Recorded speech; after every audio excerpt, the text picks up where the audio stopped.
കൊല്ലം ഓച്ചിറ ക്ലാപ്പനയിൽ ഒറ്റയ്ക്ക് താമസിക്കുന്ന വയോധികയെ കിണറ്റിൽ മരിച്ച നിലയിൽ കണ്ടെത്തി. 72 വയസ്സായിരുന്നു. നബീസ ബീവി എന്നാണ് പേര്. വീട്ടിൽ സൂക്ഷിച്ചിരുന്ന സ്വർണ്ണാഭരണങ്ങൾ ഇപ്പോൾ കാണാനില്ല എന്നൊരു വിവരം വരുന്നു. അപ്പോൾ മോഷണമാവാം അല്ലേ? സംഭവ സമയത്ത് CCTV ഓഫായ നിലയിലുമാണ്. അസ്വാഭാവിക മരണത്തിന് കേസെടുത്തിരിക്കുന്നു പോലീസ്. അന്വേഷണം ആരംഭിച്ചിട്ടുണ്ട്. AV ജയശങ്കറുണ്ട് കൊല്ലത്തു നിന്നും കൂടുതൽ വിവരങ്ങളുമായി.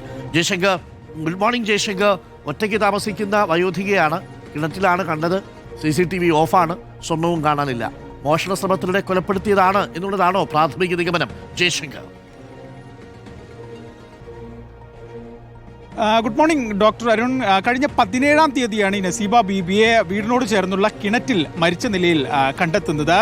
ഇവരുടെ മകൻ വിദേശത്താണ്. മകൻ 2 ദിവസമായി ബന്ധപ്പെടാൻ ശ്രമിച്ചെങ്കിലും കണ്ടെത്താനായില്ല. പിന്നാലെ മകന്റെ നിർദ്ദേശമനുസരിച്ച് എത്തിയ ബന്ധുക്കൾ നടത്തിയ പരിശോധനയിലാണ് ഇവരെ വീടിനോട് ചേർന്നുള്ള കിണറ്റിൽ മരിച്ച നിലയിൽ കണ്ടെത്തുന്നത്.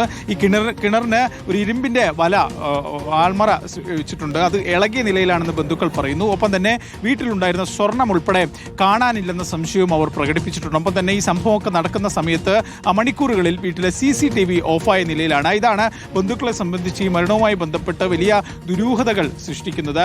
ഇവർക്ക് അത്യാവശ്യം പ്രായമുണ്ടെങ്കിൽ പോലും മറ്റു തരത്തിൽ ശാരീരിക പ്രശ്നങ്ങളോ മറ്റ് ബുദ്ധിമുട്ടുകളോ ഉണ്ടായിരുന്നില്ല. പൂർണ്ണ ആരോഗ്യമുള്ള ഒരാളായിരുന്നു. അപ്പോൾ എങ്ങനെ ഈ ഒരാൾ ഈ കിണറ്റിലെത്തി എന്ന കാര്യത്തിലാണ് ഇപ്പോൾ എന്തായാലും ഈ കുടുംബത്തെ സംബന്ധിച്ചൊരു ആക്ഷേപമൊക്കെ ഉള്ളത്. എന്തായാലും സംസ്കാര ചടങ്ങുകൾ ഉൾപ്പെടെയുള്ള കാര്യങ്ങൾ ഇന്നാണ് പൂർത്തിയാകുക. അതിനുശേഷം പോലീസ് ഈ സംഭവവുമായി ബന്ധപ്പെട്ട് വിശദമായ മൊഴിയെടുപ്പും പരിശോധനയിലേക്കും കടക്കുമെന്നാണ് മനസ്സിലാക്കുന്നത്. നിലവിൽ ഓച്ചിറ പോലീസ് ഈ മരണവുമായി ബന്ധപ്പെട്ട് അസ്വാഭാവിക മരണത്തിന് കേസെടുത്തുകൊണ്ടുള്ള ഒരു അന്വേഷണമാണ് നിലവിൽ നടത്തിക്കൊണ്ടിരിക്കുന്നത്. കാരണം ഈ കേസുമായി ബന്ധപ്പെട്ട് പ്രധാനപ്പെട്ട CCTV കുടുംബം ആക്ഷേപിക്കുന്ന CCTV ഉൾപ്പെടെ പോലീസ് പരിശോധിക്കും. ഒപ്പം തന്നെ ഈ സ്വർണം അത് ഏതെങ്കിലും മോഷണ ശ്രമത്തിനിടെയാണോ ഉൾപ്പെടെയുള്ള കാര്യങ്ങൾ വരും മണിക്കൂറുകളിൽ പോലീസിന്റെ അന്വേഷണത്തിലായാലും സ്ഥിരീകരണം ഉണ്ടാകും. എന്തായാലും ഈ മരണവുമായി ബന്ധപ്പെട്ട് കുടുംബം വലിയ ആക്ഷേപം ഉന്നയിക്കുന്നു.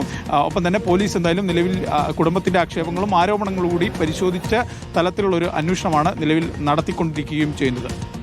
Okay, thank you. ജയശങ്കറാണ് വിവരങ്ങൾ നൽകിയത്. Thank you Jaishankar. പ്രിയപ്പെട്ട പ്രേക്ഷകരെ, പ്രത്യേകിച്ച് ഒറ്റയ്ക്കൊക്കെ കഴിയുന്നവരൊക്കെ സൂക്ഷിക്കുക. സ്വർണ്ണം എന്തെങ്കിലും ഉണ്ടെങ്കിൽ ദയവ് ചെയ്ത് അതൊക്കെ എടുത്ത് ലോക്കറിലോട്ട് വെച്ചുകൊള്ളുക. ഒറ്റയ്ക്കാണ് താമസിക്കുന്നതെങ്കിൽ രക്ഷിതാക്കൾ അങ്ങനെ ഒറ്റയ്ക്ക് താമസിക്കുന്ന സാഹചര്യത്തിൽ നിങ്ങൾ മക്കളാണ് പോയി പറയേണ്ടത്. സ്വർണ്ണമൊന്നും ഇട്ട് പുറത്തധികം പോകണമെന്നില്ല. കാരണം ഇതേപോലെയുള്ള കള്ളന്മാർ ഒരുപാടുണ്ടല്ലോ. സ്വർണ്ണത്തിന് വിലയേറിയിരിക്കുന്ന ഒരു സാഹചര്യമാണ്. പലതവണ നമ്മൾ പറഞ്ഞു, പല ഇത്തരത്തിലുള്ള മോഷണ ശ്രമങ്ങൾ നമ്മൾ റിപ്പോർട്ട് ചെയ്യുകയും ചെയ്തിട്ടുണ്ട്. പ്രത്യേകം ശ്രദ്ധിക്കുക.